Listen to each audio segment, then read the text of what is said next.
Entrevista a Íñigo García Ureta, escritor, editor y traductor. Entrevista realizada por Arce con la colaboración de Cedro.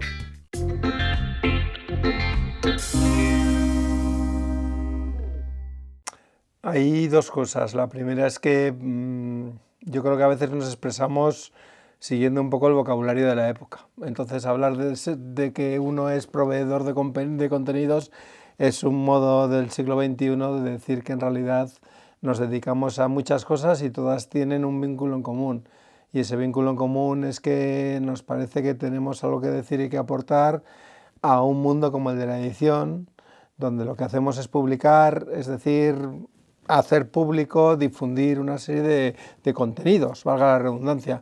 En mi caso yo no jerarquizo entre una actividad y otra, no me considero más traductor que editor, o más editor que autor, o más autor que traductor. En primer lugar no jerarquizo porque me importa un bledo. Es decir, yo todo lo que hago me parece que va destinado a lo mismo y es a poder decir cosas al mundo que tengan validez y que estén explicadas y vehiculadas del mejor modo posible. A veces volcándolas en otra lengua y a veces desarrollando proyectos distintos o escribiéndolos yo mismo.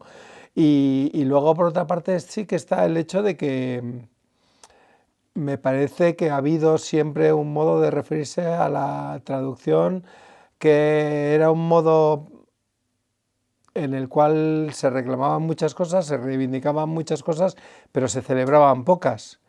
Y yo creo en celebrarlo. En primer lugar, porque sí que es cierto que es un gremio que está sometido a una serie de presiones muy gordas y que eso está a la vista de todos, es decir, las tarifas de traducción no se han revisado en los últimos 15 años, pongámonos. Pero luego, por otra parte, porque yo creo que también hay que difundir un poco que la tarea que hacemos es una tarea infinitamente creativa, que los profesionales que nos dedicamos a ello, o bien a tiempo completo o bien a tiempo parcial, lo disfrutamos muchísimo y aprendemos muchísimo, y que hay muchísimas cosas de las que se puede aprender en todo ello. Entonces a mí me gusta ver el lado positivo, entre otras cosas, porque creo que a día de hoy, con tanto altavoz que tenemos por redes sociales, por internet, por el modo en que ha cambiado la manera de recibir la información en este mundo, a veces falta eso, reivindicar que también somos gente muy creativa haciendo cosas fantásticas y que nos dedicamos a algo más que a quejarnos y a trabajar a oscuras. No creo que haya una respuesta unívoca, porque cada uno tenemos nuestra manera de organizarnos, incluso a nivel laboral, y a mí me parecen todas buenas. Lo que sí que creo es que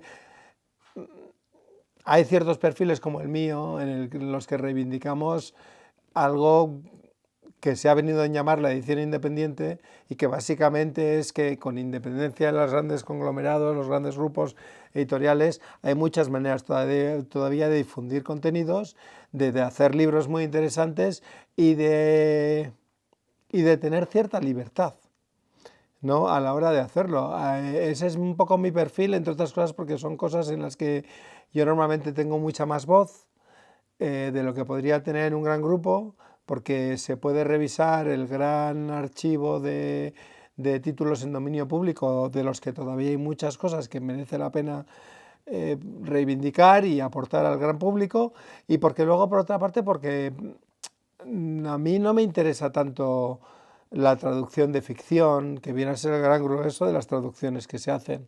No creo que sea mi fuerte en ese sentido, y tampoco es que se me da muy bien, y lo hago poco, básicamente porque también leo poca ficción a día de hoy, pero no es mi caso, ¿no? Hay una anécdota que siempre digo que a mí me resulta muy gráfica. En un momento dado, con 17 años, Miles Davis se escapa de casa para ir en pos de su gran ídolo, que era Charlie Parker, que tocaba el saxofón, pero tenía también otro trompetista que se llama Dizzy Gillespie, ¿no? Y Dizzy Gillespie era famoso porque sabía sacar unos agudos maravillosos a la trompeta, y Miles Davis no lo podía hacer. Entonces, frustrado porque lo intentaba y no podía, le dice: Dizzy, o sea, yo no sé cómo lo haces, ¿por qué no lo hago yo? Y el otro le respondió: ¿por qué no lo oyes? Tú tienes que tocar lo que oyes. En este caso, muchas veces con libros que traduzco son libros que yo oigo. Es decir, que soy capaz de alguna manera de disfrutar de la letra pequeña, de todo lo que es el proceso de ese proyecto en concreto, y seguramente pues por eso también igual lo haga mejor, porque tengo una mejor implicación con ello de lo que tendría pues traduciendo tal vez, no sé, una novela detectivesca del siglo XIX. No lo sé. A mí esa lectura me parece un poco anacrónica. Es decir, no la pongo en entredicho, pero simplemente me parece que en 2022 los retos que tiene el mundo del libro y de la edición en general, incluido la edición de revistas, son todos aquellos que se pueden explicar en títulos, por ejemplo, como una de mis últimas traducciones, que es Las guerras del libro, para la trama editorial de John Thompson, donde explica muy claramente que en realidad lo que tenemos ahora es una lucha completa por la atención de la misma persona, que en un momento dado puede elegir entre leer un libro, verse una película en Netflix, meterse en cualquier red social a leer un tweet o hacer mil otras cosas, ¿no? Entonces sí que es cierto que desde los 90 e incluso desde antes ha habido una serie de procesos que han cambiado el mundo de la edición de libros, como puede ser la misma concentración editorial. Este verano pasado hemos tenido un ejemplo clarísimo con un juicio, precisamente hablando ya de monopolios a nivel de... Pero eso no es el gran cambio que ha habido. El gran cambio que ha habido tiene más que ver con el hecho de que un niño de 8 años que antes compraba libros de texto y estudiaba en papel, ahora mismo en un momento dado igual se meta en una aplicación de Google para estudiar los ríos de España. El gran cambio que ha habido tiene que ver con el hecho de que para ciertas cosas el libro igual no es la mejor alternativa, y puede serlo un canal de YouTube, o puede serlo una plataforma de internet, o puede serlo muchas otras cosas. Yo siempre he defendido que el libro perdurará por algo que puede aportar mejor que nadie, y es una conversación íntima entre dos interlocutores sin ruido. Yo creo que los que aprendimos a leer y nos enganchamos con la lectura lo hicimos porque encontrábamos en los libros el interlocutor perfecto que no podíamos encontrar en la vida real. No solamente para contarnos historias alucinantes, sino también para explicarnos cómo verbalizar el mundo. Cuando el libro huye de eso y quiere competir con otras plataformas más raudas, o que en un momento dado tienen mucha más cintura de la que tiene el libro, yo creo que perdemos, ¿no? Y eso lo vemos claramente, es decir, si la disputa es decir, tienes que leer una novela o puedes verte Breaking Bad en Netflix, ¿hay una respuesta mejor que otra? No lo sé. Yo, para mí, no la hay, porque no creo en el libro como un objeto que de por sí ya nos haga mejores, ¿no? Hay libros buenos, hay libros mediocres, hay libros malos, como todo lo demás. Y en cuanto al mundo, ha cambiado muchísimo y todavía va a cambiar más. Lo que pasa es que el problema es que estamos ahora mismo inmersos en un cambio tan terrible que nos ha cambiado a todos en tantas cosas que no sabemos verlo porque carecemos de la distancia para hacerlo, ¿no? El mismo ejemplo que te ponía antes del libro este de John Thompson lo dice, no es capaz de ofrecer unas conclusiones claras porque dice, no tenemos distancia para hacerlo. Entonces, el hecho de culpabilizar a la concentración editorial me parece que en cierto modo es perfectamente legítimo. El hecho de pensar que vivimos en un mundo distinto al que teníamos, clarísimo. Ahora, ¿qué vamos a hacer con ello? ¿Culpar, como hemos hecho durante tantos años, a los editores porque en realidad quieren vivir de vender libros? Pues hombre, desde el momento en que una editorial está tomando una serie de riesgos para sacar los libros, yo creo que eso es una de las respuestas menos inteligentes que podemos dar. ¿Decir que ha cambiado el panorama laboral para todos nosotros, siendo muchas veces externos? Por supuesto, pero es que no solamente ha cambiado para la gente que vive en la industria del libro, ha cambiado para todo el mundo. Hace falta ser muy miope para no darte cuenta de que en realidad el gran problema que tiene un gremio como el de los traductores es que el mundo les ha seguido los pasos. Es decir, que donde antes había precariedad, teletrabajo, problemas de conciliación, tarifas bajas, eso que antes podía pasar con el gremio de los traductores, ahora pasa en muchísimas otras cosas. Y si no, hablemos con cualquier persona menos de 30 años que nos dirá que es así. Entonces, a mí me parece que hay un punto medianamente egocéntrico en pensar que las cosas malas solo nos suceden a nosotros, y lo que necesitamos hacer es una reflexión mayor sobre cuál es nuestro papel dentro de una industria que obviamente ahora se ve amenazada, como se ha visto amenazada la industria del cine, como se ha visto amenazada la industria mediática de periódicos y demás, como se ha visto amenazada la industria de la música, cuyo parecido con lo que sucedía apenas hace 30 años es pura coincidencia, y tenemos que ver un poco también qué podemos aportar. Como digo yo, además de proveer historias al mundo, lo que sí que puede hacer un libro es proveer una conversación muy interesante, porque es de las pocas veces en las cuales no hay interferencia. ¿A dónde nos lleva? No lo sabemos muy bien. Si el problema no es a dónde nos lleva, es qué queremos, qué buscamos. Es decir, te pongo un ejemplo. Yo esta mañana a las 6 de la mañana estaba leyendo el Guardian. Hace 30 años habría tenido que buscar un kiosco abierto donde lo tuvieran, que no es tan fácil, no era fácil incluso en Madrid de hace 30 años. A día de hoy lo tengo en el móvil. Lo mismo con tantas cosas. Yo recuerdo lo que era ir a una agencia de viajes a comprar un billete de avión. Francamente, creo que en muchas cosas no lo vemos como un demérito, porque hemos aprendido sus beneficios. En cuanto a la prescripción de los libros, hay dos cosas ahí. La primera, la prescripción a nivel masivo, por así decirlo. Aquello que hace que en un momento dado el Código Da Vinci se convierta en un bestseller, aquello que hace que la gente se vuelva loca por Harry Potter. Todas esas cosas, eso siempre ha tenido sus canales. Y en esos canales, la verdad es que ha funcionado muy bien el boca a oreja. ¿Por qué? Porque en realidad yo creo que son títulos que tienen algo muy bueno, y es que además de aportar algo, lo que hacen es no pisar callos. Son libros que en ese sentido funcionan muy bien. En cuanto a la prescripción para cosas menores, pues la verdad es que nunca hemos tenido mayor posibilidad como hoy de enterarnos de todo lo que pasa en el resto del planeta. Lo único que sucede es que todavía no sabemos dominar una serie de herramientas, y las que teníamos nos fallan. Entonces el problema no es de carencia de oportunidades. El problema es que nos sentimos nosotros desplazados, lo cual, si lo piensas bien, tampoco es un problema tan grave. Yo cuando crecí como lector, cuando me hice lector, mis mayores prescriptores siempre fueron gente cercana a mi entorno, normalmente amigos lectores.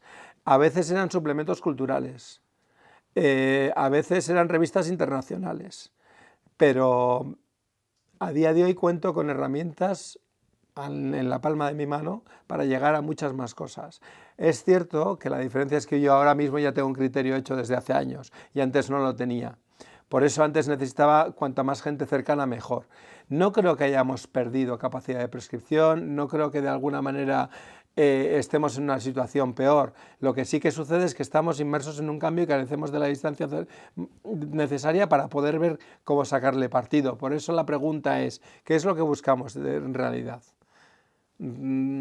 ¿Escapar de la cacofonía que hace que tu novedad sea una entre 200.000? Pues sí. ¿Eso es un problema gordo? Por supuesto que lo es. Por supuesto que lo es, porque ahora mismo el altavoz que tienes es un altavoz entre millones de ellos. ¿Es un problema tan grave? Pues es que ya ahí no lo sé. No lo sé. No lo sé. Yo creo que... Te voy a poner un ejemplo. Y perdóname que vaya por las ramas, pero creo que nos explica muchas cosas. Mira, en los años 70, la inmensa mayoría de las familias comían pollo el domingo. No era tampoco tan barato, era un pollo sabroso, fantástico, lo celebraban muchísimo. Hoy muchos niños comen pollo, lunes, miércoles, jueves, viernes. Es un pollo seguramente infinitamente más insípido, no creo que sea mejor para el planeta, tampoco es necesariamente... Pero sí que es cierto que es un problema tan gordo que ahora la gente pueda comer un pollo un poco más defectuoso 4 veces a la semana. De verdad, hemos tenido la capacidad de pensar si una cosa u otra son necesariamente malas o buenas en sí. Yo no te puedo dar una respuesta. En primer lugar, porque de lo que me quiero enterar me acabo enterando. En segundo lugar, porque a mí me parece que contamos con una serie de herramientas gracias a la revolución digital tan bestiales que estoy como un niño con un juguete nuevo. Me parece que a poco que sepas buscar, te puedes encontrar cosas fantásticas. Una de mis facetas es una faceta como editor. Yo estoy buscando novedades, libros que en un momento dado puedan venir del mercado internacional y se puedan publicar en este país o en esta lengua. Y claro, yo sé lo que era buscar cosas. De la misma manera que como traductor, yo sé lo que era intentar buscar en diccionarios y enciclopedias información que a día de hoy te tardas 5 segundos en encontrarla y puedes ahondar en ella tanto como quieras. Entonces, lo último que haría sería tener miedo a vivir en 2022 en ese sentido. Le puedo tener miedo a vivir en 2022 en el crecimiento de los autoritarismos, en el cambio climático, es decir, en una serie de cosas que escapan a nuestro control, pero en eso no. Para mí las revistas culturales son insustituibles. Por dos motivos. En primer lugar, porque establecen una conversación de largo aliento con el lector.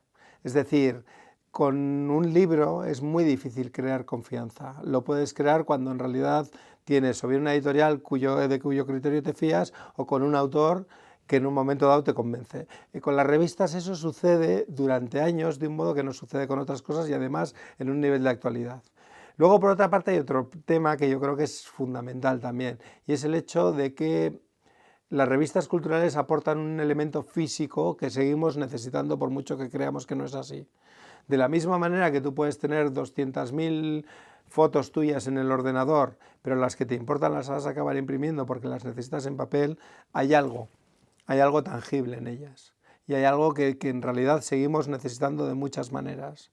¿Por qué? Porque establecemos un tipo de lectura distinto y porque establecemos una complicidad distinta con ellas. Entonces, a mí me parece que, y luego por otra parte también te digo otra cosa, yo no puedo distinguir entre lo que es la industria del libro de la industria de las revistas culturales. A mí me parece que es todo un continuum, completamente. De hecho, me parece que se crean una serie de una suerte de vasos comunicantes entre unas y otras que son necesarios, ¿no? Y va más allá de la prescripción, porque muchas veces uno se entera de libros que luego acaban saliendo, como un libro puedes tener una reseña, pero sobre todo se crea un diálogo infinitamente más complejo, mucho más allá del título en cuestión. Y todo eso a mí me parece que es insustituible. Yo, de verdad, creo que hay pocas cosas que me gusten más que leer una revista, con mucha diferencia. Para mí han sido mis vitaminas y lo sigue siendo. A veces en digital, muchas veces en papel, pero para mí es fundamental. En mi criterio, no... ¿Cómo decirlo? Mi criterio es como un pedazo de madera. Necesito lijarlo y necesito lijarlo de forma muy repetida y muy habitual. Y gracias a las revistas lo consigo hacer. Porque de alguna manera consigo tener a aquellos interlocutores que me ayudan a afilar un poco la forma en la que veo el mundo, la forma en la que lo entiendo y la forma en la que lo explico, que son las tres cosas fundamentales para poder dedicarte a difundir contenidos. Eso por un lado. En cuanto a las nuevas generaciones, yo creo que todos tenemos la gran noción de que gran parte de lo que estudiamos en su día estaba ya obsoleto. Es decir, a mí en los años 70 me prepararon para el mundo con un montón de conocimientos superfluos que he olvidado, que han dejado su pátina en mí como todo, pero que de alguna manera no necesitaba para absolutamente nada. Y eso yo creo que ha pasado casi siempre. Entonces, ahora mismo los jóvenes están teniendo una serie de conocimientos obsoletos que tienen que tenerlos porque sus mayores de alguna manera les inculcamos la necesidad. En cuanto a lo que necesitan, en cuanto a lo que verán, pues es que no sé muy bien cuáles van a ser sus necesidades. Y a nivel de cultura, a nivel de tener una base determinada, es que viven en un mundo absolutamente distinto al nuestro. Y yo vivo en un mundo absolutamente distinto a aquel que pienso que soy también. ¿Por qué? Porque antes tenía que confiar en mi memoria. Ahora el hecho de poder contar con algo que me ayuda a acceder a toda la información que se me antoje en un segundo, me cambia el mundo, pero no me lo cambia solamente con quién fue Shakespeare o cuál es el papel de Hamlet a la hora de explicarte cómo puede haber intrigas en una familia, no. Me lo cambia en el hecho de que yo antes podía memorizar perfectamente 50 números de teléfono y a día de hoy sé 2. Cosas tan útiles como eso. Entonces ese es el mundo en el que vive, no es un mundo... El problema El miedo, por lo menos que yo creo que tengo con respecto a eso, es qué papel juega lo que yo entiendo por cultura dentro de todo esto. Cómo podemos forjar ciudadanos que de alguna manera sean ciudadanos informados, que sean ciudadanos capaces de comunicarse con otros, que sean ciudadanos de defender ciertos valores y hacerlo en un entorno donde lo que entendíamos antes por cultura ahora parece estar de capa caída. Y eso es un papel cuyas ramificaciones son tantas que a mí me parece que estén un poco a la misma industria del libro y al mismo sistema de revistas culturales, aun cuando las contengan. Debo decir una última cosa a este respecto. Yo sufrí una educación española impartida por gente que se había tragado 40 años de dictadura. Y era una educación basada en el 90% en el criterio de autoridad. No sé qué tenemos ahora, pero mucho peor tampoco puede ser. Tenemos que dejar de glorificar el pasado, porque al pasado le hemos sobrevivido, pero se nos olvida muchas veces cuán absolutamente estúpido era. Gran parte de lo que hacemos personas que rondamos el medio siglo en estos últimos años es desaprender un montón de tonterías que nos enseñaron. Y a veces el conflicto también es ese, el tener que desaprender ciertas cosas, ¿no? No creo que estemos necesariamente en un momento peor que el anterior, pero sí que es un momento que exige que tengamos toda la atención del mundo, porque los desafíos a los que nos enfrentamos antes los podíamos saltar y a día de hoy nos están de alguna manera explotando en la cara. Yo te diría un par de cosas. La primera es una frase muy típica: dejemos el pesimismo para tiempos mejores. No creo que ahora podamos andar perdiendo el tiempo en zarandajas tales como que está todo manga por hombro, que la edición es una mierda, etc. Porque entonces lo primero que tendríamos que hacer de forma consecuente es bajar la persiana. A mí no me da la gana de hacerlo. Me parece que todavía hay muchas cosas que tenemos que decir al mundo. Eso es una parte de la edición como defensa. El hecho de decir, vamos a olvidarnos de cómo estaba, vamos a olvidarnos de la etiqueta que podía haber hace 50 años, vamos a olvidarnos de todas estas cosas, vamos a olvidarnos incluso de qué nos parece que es necesario o no. ¿Es necesario hacer una presentación del libro? Claro que sí, puede serlo, pero ¿cuándo? Cuando haya comunicación de verdad. Si pensamos que tiene que ser un acto que tenemos que llenar con mucha gente para cubrir las apariencias, a mí me parece una tontería. Si la cuestión es que alguien puede, de alguna manera, mantener una conversación con alguien cercano, entonces es fantástico. Eso también se puede hacer hoy a nivel de redes sociales y demás. En cuanto a la edición como defensa, es que toda edición es cultural. A mí es como intentar separar la cultura de lo demás. No, la cultura se ha vendido siempre como algo separado porque de alguna manera pensábamos que era lo superfluo.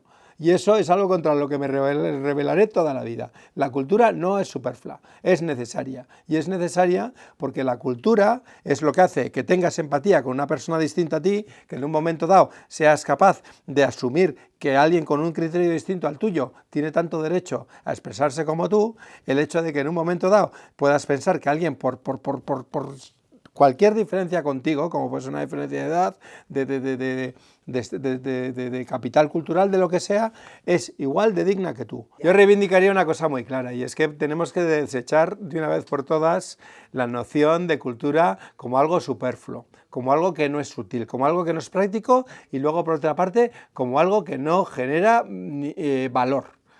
Eso son la tontería que hemos dicho siempre, relegando al concurso de relatos de pueblo a lo que no servía para otras cosas y teniendo una idea de la cultura la cual es algo que solo sirve para quedar bien. A mí me parece absolutamente inútil, y más en tiempos como los de hoy, en los cuales nos damos cuenta de que el mundo cada vez es más pequeño, somos muchas culturas, somos mucha gente muy diversa y lo único que tenemos es miedo al otro, ¿no? De las pocas cosas que pudo decir alguien como Fernando Savater antes de volverse un negacionista climático es que decía que el gran problema de este mundo no era la homofobia sino la heterofobia, es decir, el miedo al distinto, al diferente. La cultura es precisamente aquello que nos va a ayudar a tender puentes. La cultura es precisamente aquello que nos va a dar las herramientas para poder explicarnos. La cultura es precisamente aquello que nos va a poder ayudar a englobarlo todo dentro de una misma cosa, y esa misma cosa es que tenemos una serie de minutos en esta vida y todo ello tiene que tener de alguna manera cierto sentido. Si alguna gente cree en la ficción, a pesar de que la realidad nos pueda comer a todos, es porque la ficción siempre ha tenido sentido. Y necesitamos buscar ese sentido. Y ese sentido no lo encontramos en cifras, no lo encontramos en magnates, no lo encontramos en modas, lo encontramos en la capacidad para poder tender puentes y de hacerlo con una serie de lenguajes, entre ellos el lenguaje oral, el lenguaje escrito, el lenguaje hablado. Y eso es cultura para mí. La cultura es precisamente todo lo que es útil. Y todo lo que es inútil, no sé lo que se le puede llamar, pero no es cultura. Cuando hablamos de cultura no solamente estamos hablando de la cultura tal como se entendía en 1940 o en 1950 o en 1980. Tenemos que empezar a pensar en todo aquello que nos hace de alguna manera más humanos.